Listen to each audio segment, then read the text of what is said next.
Universitario, 8:31. ¿Cómo, doctor Esteban Santos, nos abrimos al mundo?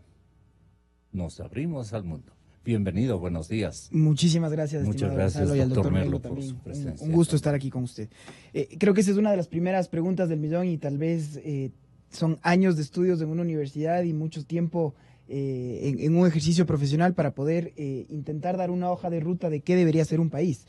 Yo creo que el Ecuador ha hecho muchos intentos. Hemos hecho intentos en bloque, hemos hecho intentos por separado, hemos hecho intentos diciendo que somos muy soberanos y hemos ahora hecho intentos diciendo, reconocemos que el mundo es cada vez más globalizado y lo que necesitamos es reglas claras y necesitamos oportunidades para que nuestros empresarios, yo escuchaba en el panel anterior que se les tildaba también un poco de paniaguados, yo creo que con beneficio de inventario esto, porque la realidad económica es que no es tanto ni de izquierdas ni de derechas, sino que son unas mismas reglas que todos tienen que aprenderlas a utilizar. En ese caso siempre digo que los negocios no es que, y reitero esto, más que decir que tienen corazón o que tengan una ideología, son negocios como tales.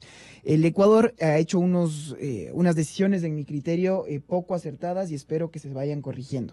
Por ejemplo, y lo mencionábamos hace unos años, el Ecuador no suscribió un acuerdo de libre comercio con la Unión Europea porque en ese entonces el mandatario Correa decía que nosotros, otra vez con esta idea de la soberanía, no teníamos por qué hacer esto y no queríamos firmar TLCs. Entonces, no firmamos ningún acuerdo con los Estados Unidos, no firmamos ningún acuerdo con la Unión Europea y dentro del bloque comunitario, en este caso que era la comunidad andina, existían mandatarios, por un lado el señor Chávez, que decía que esto era un impensable, con Correa y con Evo de su lado, y por otro lado teníamos al presidente peruano a Toledo y le teníamos a Uribe, que ellos en cambio querían pasar a la historia como ser los presidentes que habían suscrito un acuerdo con los europeos. Bueno, finalmente no se pudo y no pudimos suscribir ningún acuerdo en bloque. Pena, ¿no?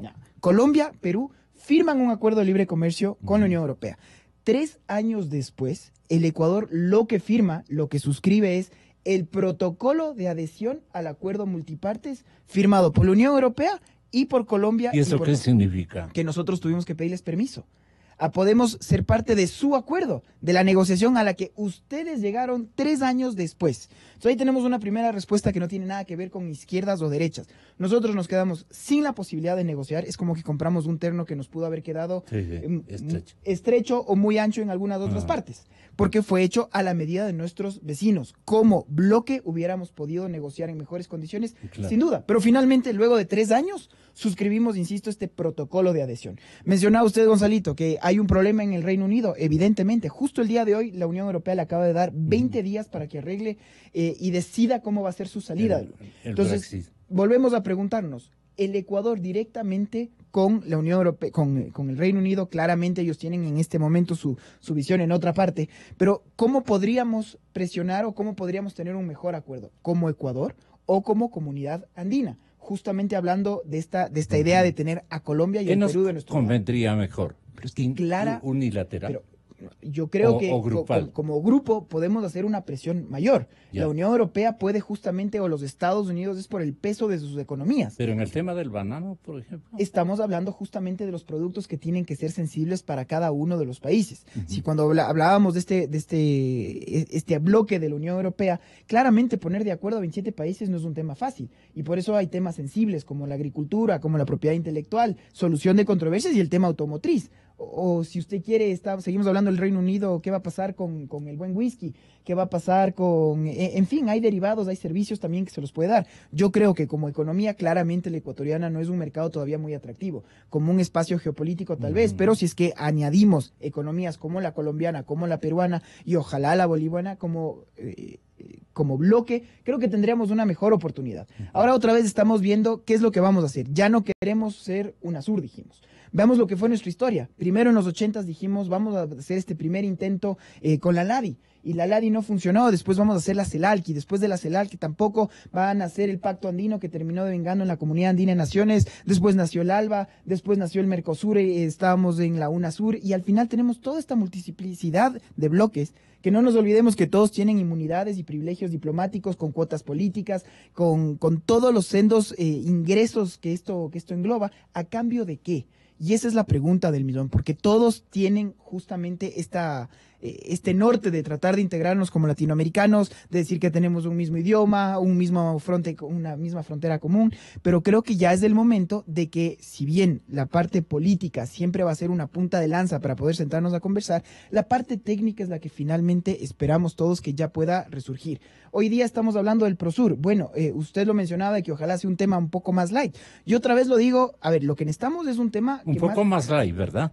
Yo lo que creo que necesitamos es que se nos dé unas reglas claras. Y primero la pregunta que usted me hacía es, entonces, ¿qué tipo de integración queremos? Exacto. ¿Queremos una integración en donde vamos a crear instituciones, vamos a tener una supranacionalidad? No queremos eso, queremos netamente relaciones intergubernamentales. ¿Cómo nos vamos a integrar? Suscribir convenios. Pero si es que no tenemos estas reglas técnicas claras, va a ser otra vez lo que se conoce como este soft power. Van a llegar los mandatarios que sean afines, van a dar unos lindos discursos, van a tomarse unas espectaculares fotos y después no llega a pasar nada. Y cada vez vemos más que las relaciones internacionales están directamente ligadas con el comercio. El comercio cada vez es más global. ¿Qué oportunidades estamos dando a nuestros empresarios para que puedan competir de igual a igual en el mundo? ¿Qué oportunidades, por un lado, a nuestros empresarios? Y asimismo, ¿cómo nos vamos a coquetear cuando queremos atraer capitales? No es simplemente decir que somos un lindo país. ¿Qué seguridades le vamos a dar? ¿Qué ventajas comparativas? Y está claro que tenemos un país caro porque somos dolarizados. Tenemos un tema laboral que hay que discutirlo, pero hay muchos cucos que como sociedad no hemos querido comentarlos, que nuestros vecinos sí lo han hecho. Y finalmente, Gonzalo, yo digo, bueno, veamos los resultados. ¿Quiénes están creciendo? ¿Quiénes estamos estancados? ¿Quiénes necesitamos de que los multilaterales una vez más nos rescaten? ¿Y quiénes pueden salir por sus propios medios? Entonces, ¿qué experiencias deberíamos emular? Vemos en la región países como Chile, como Panamá, como Colombia, sí, como Perú también, todos con sus problemas, pero vemos que son países de economías que se volcaron a suscribir justamente acuerdos. No estoy diciendo con esto que hay que firmar todos los acuerdos del mundo, hay que saber negociar, no hay que firmar por firmar, que ya vimos también en la época de los 90 los problemas que estos se pudieron haber dado con las cartas de intenciones y con el famoso concierto de Washington. Bueno, tomando nota, ojalá veamos de nuestros errores pasados, y ahora la pregunta es que una vez más tenemos una oportunidad de oro, porque una vez más en la región, salvo las contadísimas excepciones, como usted muy bien lo mencionó, de Bolivia y Venezuela ya con beneficio de inventario, porque ojalá el cambio, la transición democrática se llegue a dar en este país, pues ya vemos que hay gobiernos un poco más pragmáticos, hay gobiernos en los que estamos ligados por un mismo principio de un libre comercio, de no tener barreras y definitivamente cómo facilitar este libre ingreso de bienes, servicios, personas, que finalmente quienes nos escuchan, los empresarios, las personas que quieran hacer un negocio, lo único que les interesa es eso. ¿Qué mejores mecanismos? ¿Qué está haciendo mi país para que yo pueda vender a mi vecino? Para que yo pueda traer de otro lado y para que finalmente sea para mí más fácil poder competir. Excelente, Esteban. Excelente lo que usted propone. Hubo una mesa de diálogo, numerada como la tercera mesa de diálogo, Economía desde la teoría y la praxis, esos títulos que ponen los altos institutos de las altas universidades. Un Ecuador mejor, eso es lo que tenemos que buscar, un Ecuador posible. Y claro, el tema principal o el tema central, el Consejo de Participación y Control Social, el Consejo de Participación Ciudadana y Control Social, su incidencia en el marco institucional y la atracción que despierta en los inversionistas. Yo no creo que despierte muy mal manejada esta instancia, que hubiera sido, si no la ideologizamos, habría sido una salida con mayor concurso de voluntades y de confianza. Cuando ya le ven medio ideologizada la iniciativa eminentemente pragmática comercial, la gente se retira. No solamente los empresarios, incluso el discurso, la conversación empresarial se limita, ¿no? Y ponen dificultades y todo lo demás. Entonces, el doctor Wilson hará que coméntenos, respetable doctor Marcelo Merlo, es el vicerrector y se encarga como del área de gestión, ¿no?, de la Universidad Andina Simón Bolívar.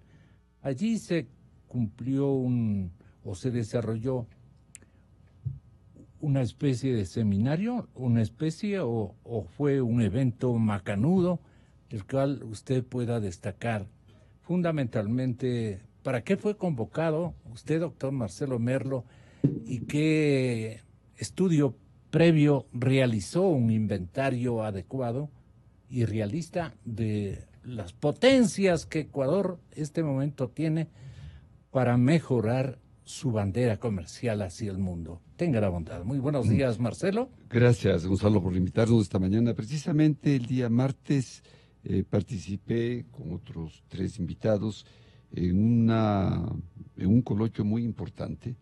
Yo había preparado abundante material para ese coloquio porque la razón de ser de esta reunión fue precisamente el de si es posible una salida para el Ecuador en este momento ante, yo diría, una crisis, entre comillas, de la que tenemos que salir de alguna forma un poco más rápida. ¿A qué crisis se refiere? Pongámosle el nombre. Tenemos más del 50% de empleo o subempleo o empleo informal. Es el diagnóstico de la economía nuestra. Tenemos este rato un referente impresionantemente adverso, que es que el Ecuador, en el año 2017, que son las cifras vigentes, porque lo que ocurrió en el 2018 se informa en el 2019 y todavía no estamos en la mitad del año. La última cifra oficial, y aquí el doctor conoce como catedrático, es la del 2017. En el mundo, Gonzalo, en el año 2017, la inversión extranjera de otras partes hacia los respectivos países llegó nada menos que a 1.430 mil millones de dólares. El Ecuador en el mundo es más o menos el 2% de la población mundial. Nada. Lo que da un promedio per cápita en donde dividimos para todos los habitantes de este planeta de alrededor de $240 por habitante. Esto hablando de la cifra global. Nosotros hicimos una comparación con países que nos interesa saber qué está ocurriendo allí y qué ha ocurrido en Ecuador. En Argentina, la inversión... Pero compararnos con Argentina no es un error. Estoy poniendo precisamente, ¿no?, el país que está alrededor nuestro por alguna razón de que los ciudadanos entiendan por los mejor. Parámetros. Sí, vamos a comparar con Argentina, Brasil, Chile, Colombia, Perú y México, ¿no? Para escoger un grupo importante de países del continente. En Argentina, pese a todos los problemas que sabemos, la inversión por habitante fue $263. En Brasil, $341 por habitante. En Colombia, $284 por habitante. En el Perú, 214. En México, 258. En el Ecuador, $36. Es algo aterrador. ¿Qué está pasando en la comunidad internacional para que a este país se destine una inversión tan pequeña que da un promedio por habitante de este ínfimo valor? Entonces, nosotros hicimos una investigación... ¿Es confiable ese dato? Porque 100% la diferencia es gigantesca. 100% confiable. Esta es despectiva, ¿no? mire. Claro. En Argentina fue 11.517 millones que dividió para los habitantes de ASP per cápita. Ajá. En Brasil fue 70.000 y pico de millones. En Chile, 6.400 millones. En Colombia, 13.924 millones. En el Ecuador, 606 millones. Entonces dividimos eso para el número de habitantes. En el 2017 nos da ese promedio. En el Perú fue 6.700 y en México 31.000, pero son países más poblados. De todas maneras, el per cápita es el que interesa. ¿Y qué podrían explicar los funcionarios ecuatorianos entonces, o los diseñadores de políticas? Claro, aquí viene algo que usted tan inteligentemente trajo a colación en el editorial del comercio que leyó. Del martes, sí. Del martes y que usted interpretó. Y lo que acaba de decir el doctor. Esteban.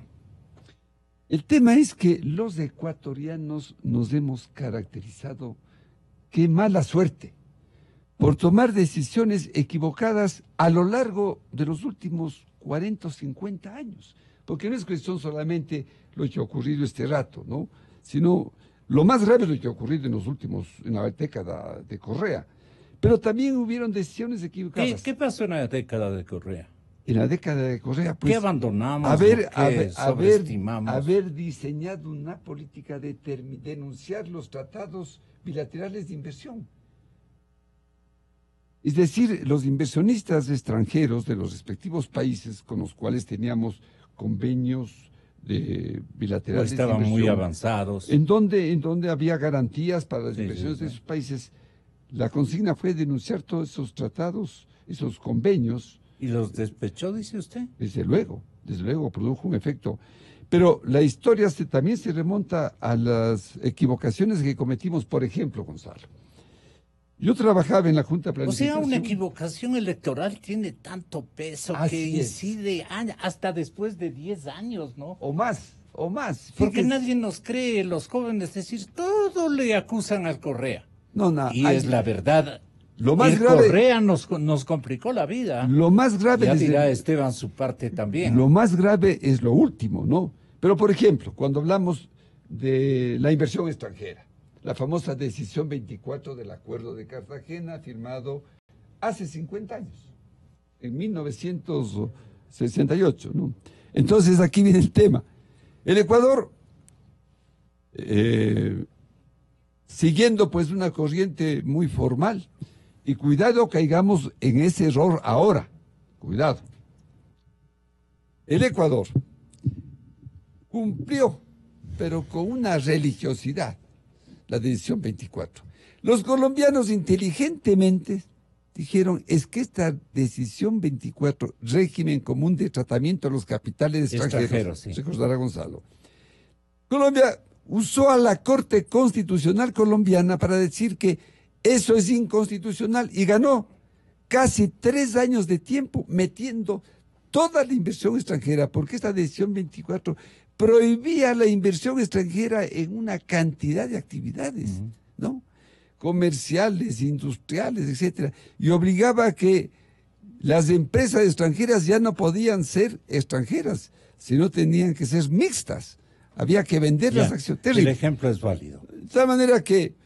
Pero aquí, ¿qué pasó? Pues la decisión 24 fue un error del Ecuador. Luego los chilenos, inteligentemente, se salieron de la decisión 24. Y dijeron, no podemos seguir hasta... Y nosotros seguimos. Entonces, ahora, precisamente, hay que tener mucho cuidado. Decía Esteban, Pésimos ministros de Industrias y Comercio. Una visión ecuatoriano, una visión equivocada, muy limitada. No, una visión equivocada porque siempre nos tomaron el pelo. Ultra cumplidores. Claro, fíjese, hablando de ultra cumplidores. Los venezolanos, en un análisis que hicimos hace 25 años, perforaron el arancel externo común en 817 ocasiones. De tal manera que, bueno, este momento tenemos una inversión extranjera pobrísima y la única forma de revertir este proceso es dando a los inversionistas extranjeros la posibilidad de que el Ecuador sea un país atractivo. ¿Cómo se les da? Con seguridad jurídica y creando condiciones que hagan que el retorno de las inversiones aquí sean muy competitivas frente al retorno de inversiones en los otros países donde han señalado que nos multiplican por 10 la inversión que reciben. Y aquí vienen 2 problemas, Gonzalo, que hoy, en el diario de hoy, ya se conoce no las condiciones, sino algunas características de la carta de intención del Fondo Monetario. Y dice que una de esas es precisamente el que los salarios del sector privado y del sector público tiendan a ser iguales. ¿En qué sentido sería? No hay la posibilidad de subir los salarios del sector privado para igualar al sector público porque es imposible. Son aproximadamente el triple. Lo que tendrá que hacerse necesariamente, y está muy bien, que los nuevos cargos que se creen en el sector público, una vez que los contratos terminen, tengan un salario que se acerque al salario del sector Pero privado. nuestro problema, Esteban, es de producción Perdón, o de mercados. Perdón, para terminar esta idea, para que Esteban inclusive mire a dónde voy con esto. Crear un puesto de trabajo en el sector público, Gonzalo y ecuatorianos, cuesta a este rato más o menos $60,000. ¿De dónde saco yo esa cifra? Salario promedio en el sector público, verá que hay gente que gana 5,000, 6,000, etcétera, $2,500. $2,500, que son 30,000 en el año, más la carga social, que es un 33%, 13º, cuarto, fondo de reserva, etcétera. En el sector público las vacaciones son de un mes, en el sector privado 15 días, más un día a partir del 5º año. Y hay además 15 días que no se trabaja por fiestas, feriados, etcétera. Un mes y medio tiene este público. En el sector público son 6 meses. Claro. Y aquí viene algo más grave, porque no solo cuesta eso, porque cada empleado público ocupa un espacio de oficina, etcétera. En el Consejo de la Judicatura, recordad que aquí denuncié que hay unos edificios en donde cada servidor ocupa 150 metros cuadrados. Bien, 60,000. En el sector privado, crear un puesto de trabajo en los comercios, en la agricultura, es $5,000. Entonces, ¿cómo en un país pobre, con pobres recursos, tenemos que seguir creando puestos en el sector público en donde... Pero pasemos de la generación de trabajo, etcétera, etcétera, y del costo que eso significa para los dos sectores, a la búsqueda de horizontes para nuestras exportaciones. Ese es el reto de este momento. Esteban. Y para eso yo creo que puedo concatenar las ideas de la siguiente manera. Se dijo efectivamente que por un lado el Ecuador hace unos 10 años decidimos que los TBIs no eran buenos y no queremos saber nada. Dijimos que los TLCs también no eran buenos y no queremos saber nada. Entonces ya dijimos también aclarado que firmamos un acuerdo, el protocolo de adhesión al acuerdo multipartes 3 años después. Y mandamos volando al FMI, al Banco Mundial, todos los problemas que se dieron. Nos salimos del CIADI, nos salimos de todos los organismos de solución de controversias, porque otra vez el principio era que éramos súper soberanos. Y de repente el precio del petróleo ya no eran 120, pasó a menos de la mitad. Y necesitábamos dinero porque el aparataje estatal creció de tal manera que ya no podía seguir manteniendo. Ahí comenzó la historia de la deuda. Y entonces, ¿a quién voy a pedir dinero si es que ya nadie me presta y si es que mandé a los multilaterales? Entonces llegó nuestro prestamista, que solo la cara de tonto, muy bien administrado, es lo que decían muchos de ellos. Entonces llegó China y nos dijo, ok, yo le puedo ayudar, pero si yo sé que soy el único que te presto, entonces yo voy a poner mis condiciones, a mis tasas de intereses, a mis plazos y con mis condiciones. Y por eso vemos en todas nuestras obras emblemáticas. Yo construyo, mis bancos te dan el dinero y vienen obreros míos, obreros chinos llegaron aquí al Ecuador y eso es una realidad. Y por último, época correísta. Correcto. Ahí sí, y mire, bien aplicada esta. A tal punto que usted reformó la Constitución y dijo en el artículo 480, si no me equivoco, 486, que el Ecuador es súper soberano y no cede soberanía a instancias de arbitraje internacional. Bueno, llegó China y le dijo, ok, señor, ¿usted quiere que le preste el dinero para todo esto? Las cláusulas de arbitraje serán Cámara de Comercio Internacional en Shanghái. Tómelo, déjelo. ¿Y cómo le decimos no al banquero? Claro. Entonces, claramente, ¿qué vino después de esto? Dictamen del procurador y demás. Sí, el Ecuador sí puede llegar a estos arbitrajes con estos nuevos prestamistas. Entonces, ¿qué quiero decir con esto? Las condiciones, ¿quién los pone? Es del mercado. Entonces, el Ecuador puede intentar hacer lo que le dé la gana, pero el rato que necesitábamos financiamiento, ¿quiénes pusieron las condiciones? Volvemos otra vez a esta época en la que queremos competir. Bueno, perfecto, queremos competir. Pero también el tío puso las condiciones para ellos. Y creo que usted me está diciendo, es buena la aclaración en este sentido. Yo le puedo decir en mi lado, como abogado en libre ejercicio. También puedo, y que sea el momento de denunciarlo. Yo he visto algunos clientes en los que sigo en estas peleas contra lo que fue el contencioso administrativo. Sigue siendo el contencioso administrativo, pero lo digo, lo que fue el Consejo de la Judicatura, en donde empresarios ganan un contrato, hubieron de todo, pero yo puedo hablar de lo que sí puedo demostrarlo con pruebas y que así sea, que expresamente empezaron a construir, que la obra se queda sin dinero, paralizan la obra, vamos a ver qué pasa. Pero estamos hablando de un contratista de que tiene 100 empleados de sueldo básico que tiene que pagarles cash los viernes. Y de repente les llega un memorándum. Ok, señor, usted tiene que reiniciar la obra. Sí, pero ¿cómo? ¿Cuál? Todavía no está el dinero. Ah, no reinicia, multa. Señor, ¿qué fue que no empieza? No reinicia, multa. Superó el 5% del contrato, declarado contratista incumplido, ejecuto garantías y te pongo una demanda de daños y perjuicios. Sigo todavía en estos casos 5 años después. Entonces, ¿cuál ha sido una conclusión? Que hay muchas personas que creyeron en el Estado, muchos empresarios de buena fe que quisieron trabajar para el Ecuador y que ahora están quebrados justamente por estos malos manejos anteriores.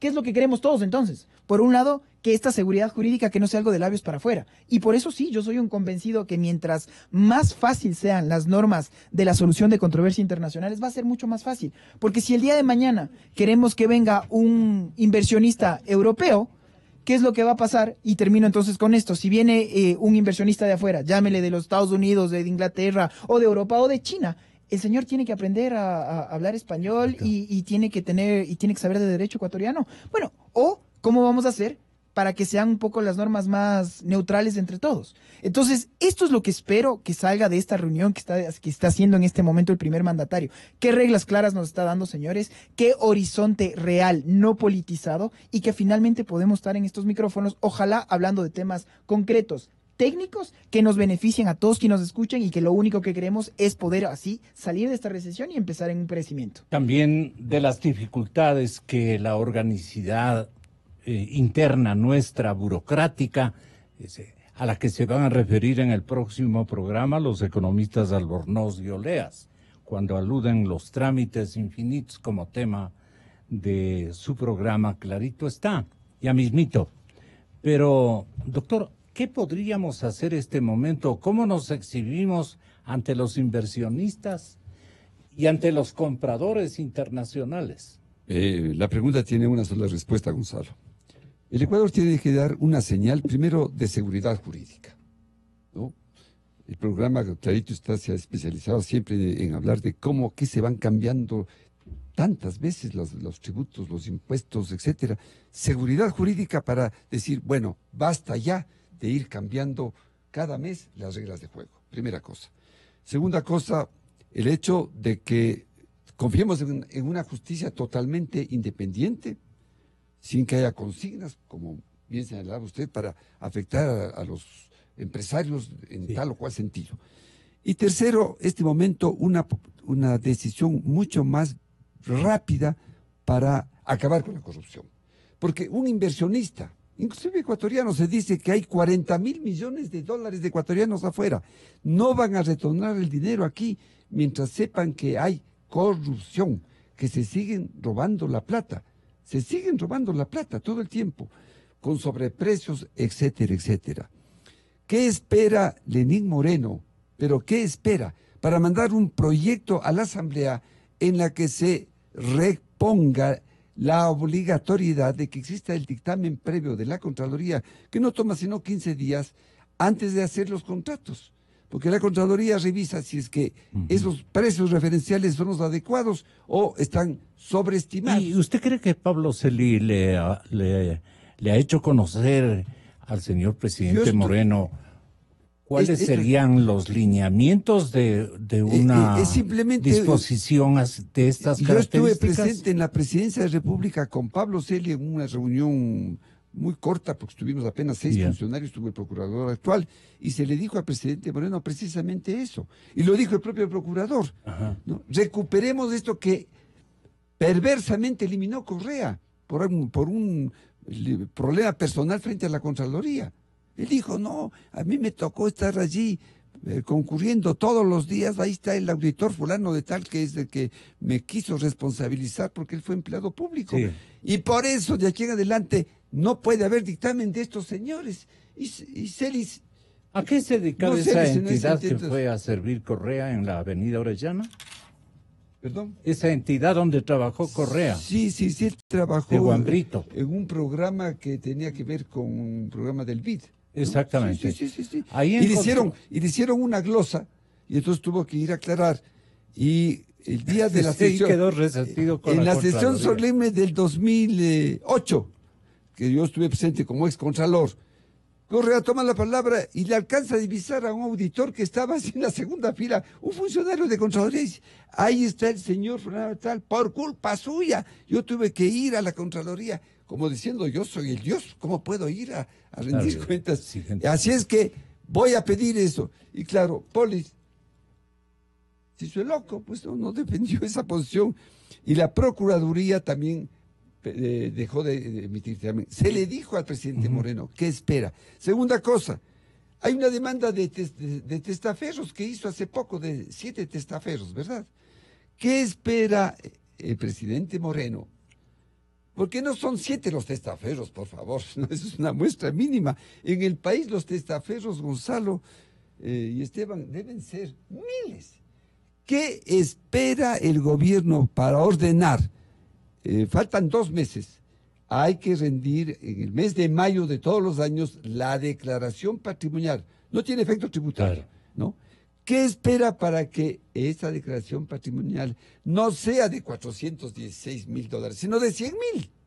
Todos los ecuatorianos que tienen más, no es para pagar impuestos, que tienen más de $100,000 declaran su patrimonio. Y ahí entonces van a aparecer los testaferros de diferente naturaleza, sean dueños de buses, cada bus vale $150,000, talleres, automotrices, pequeñas industrias. ¿Qué distorsiona hoteles, el etcétera. testaferrismo? No, es muy sencillo, ¿no? El que roba, necesita lavar ese dinero porque ese dinero le pagan secretamente, Gonzalo. El contratista se pone de acuerdo con el que contrata. Le suben el precio un 30%. En el contrato se pone que el anticipo será el 30%, ¿no? Internamente disfraza la contabilidad para justificar ese contratista que por esa obra o por ese servicio realmente ha gastado 10, 15, 20, 30, 40 millones de dólares, lo que sea. Pero el anticipo que le dan como anticipo, este señor internamente lo disfraza, pero es dinero que tiene en efectivo, ¿no? Entonces va donde un testaferro, dicen, ve, si yo pongo a nombre mío esto, van a decir, ¿dónde saqué la plata? Porque yo soy un empleado público. ¿Por qué hay ahora 89,000 interesados en tener cargos públicos? Entonces va donde el amiguito, y los amiguitos pueden ser incluso pequeños industriales. ¿Cómo me oye? Me han contado pequeños industriales. Dice, ahí viene un señor y dice, ve, te quiero dar estos 400, 500 mil dólares por debajo, ¿no? Y tú pues me reconoces mensualmente tanto. Y firman una letra privada, pues, para defenderse en algún momento. De tal manera que los testaferros de este rato pueden ser descubiertos, porque el momento en que explique por qué tengo más de 100,000 dólares y crucen con la información que tiene el SRI, porque el maestro Piguave tiene 100,000 dólares en herramientas y no ha declarado impuesto a la renta, va a tener que decir, me prestó dinero el fulanito. ¿Qué ha escrito la academia sobre estas distorsiones? Vean, finalmente yo creo que hay una gran lavada de verdad que estamos todos esperando que esto se dé. Esto ha sido un secreto a voces. ¿Por qué se ha detenido el presidente Moreno? Son bloques de poder. Y estamos viendo que los unos le dicen... ¿Les tiene miedo Moreno? Dice, tu cuchillo no corta, y el otro le dice, y los dos son ciertos.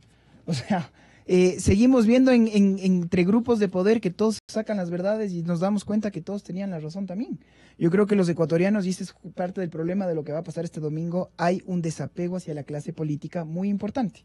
Porque quienes nos escuchan quieren estar informados y llegan hasta ahí. Y después llegan el domingo y dicen, siempre lo mismo. Y otra vez nos quieren sacar un voto y que es con la banderita y la sonrisa y el selfie cada 4 años. Entonces lo que las personas sienten es que hay este desapego porque vemos que es una clase a la que quiere llegar. Son muy pocos los que quieren servir. Y hay muchos que quieren llegar a servir a sus propios intereses. Y por lo tanto, creo que eso ya es un tema sistémico como sociedad. Yo creo, y lo dije hace un rato, puedo dar fe, y esto no es que me han contado, yo lo he visto, de casos puntuales de cómo el Estado ha sido la persona que se ha ido en contra de intereses personales, de empresarios que lo único que quisieron es trabajar para el Estado y que hoy por hoy están quebrados, y que sea el espacio en algún momento traerle con pruebas, con nombres, con apellidos y decirle expresamente lo que han pasado y cómo empresarios honestos hoy por hoy están quebrados y tienen que pagar abogados porque encima más tienen un juicio en contra del propio Estado. Entonces, juez y parte son varios de años de los que pasa esto, y estos años, si es que llegamos a ganar, ¿quién nos recupera todo este pasado? Todo lo que ha pasado anteriormente. Entonces, cuando vemos que hay temas de testaferrismo, esto es otra vez es un secreto a voces. Cuando vemos que hay tráfico de influencias, es un secreto a voces. Y lo que estamos todos esperando es qué vamos a hacer realmente. Vamos a hablar con los puntos sobre las is. ¿Este es el Estado al que nosotros queremos o otra vez queremos estar refundando la patria cada 10 años y volver a cometer el mismo error? Por eso es que yo soy personalmente un convencido de un esquema a través de una cooperación internacional, un esquema en donde sea transparente, un esquema en donde todos podamos tener la información a tiempo real, que podamos, y por eso siempre agradezco estos micrófonos, de poder justamente decir una verdad. A veces podremos estar a favor, otras veces podremos estar disentidos, pero ese es justamente el sentido democrático. El momento en el que yo, y fui el primero en el Estado sea una vitrina. Correcto, ¿no? Cuando veíamos que teníamos un Estado que expresamente era un gran hermano que regresó a ver y puso el foco en este medio y otros dos más, cuando veíamos que no habían unas libertades básicas de expresión, garantías mínimas de libre asociación, pues evidentemente para eso creo que está la academia y para eso creo que estamos los profesionales del libre ejercicio, que tenemos que denunciarlo. Si no, somos cómplices y somos partícipes de esto. Así es que creo yo, te terminaría diciendo, estimado Gonzalo, ha sido un gusto también para mí compartir. Pero dejamos en pendiente muchas cosas. Por supuesto, y le tomo la palabra para traerlo y decirlo así abiertamente. Creo que estos espacios funcionan para esto, para que no quede simplemente en el aire, para poder demostrar cuando uno tiene una denuncia seria que hacerlo, y asimismo para aplaudir si es que vemos que hay un funcionario que lo está haciendo bien, o expresamente venir y también decirlo, oiga, nosotros aquí lo que le estamos diciendo es reclamarle por esto que usted dejó de hacer o tenía que haberlo hecho. Esa es la idea, y lo que creo que todos quienes nos escuchan lo que necesitan es sentirse seguros de que salgan a hacer sus actividades del día a día con confianza, con transparencia, y sabiendo que si yo trabajo duro, pues voy a tener una mejor repercusión. Si es que esto no es así, pues cambian las reglas de la sociedad y por lo tanto tenemos un Estado fallido, que es a lo que nadie quiere llegar. ¿Qué está clarito, Vicente?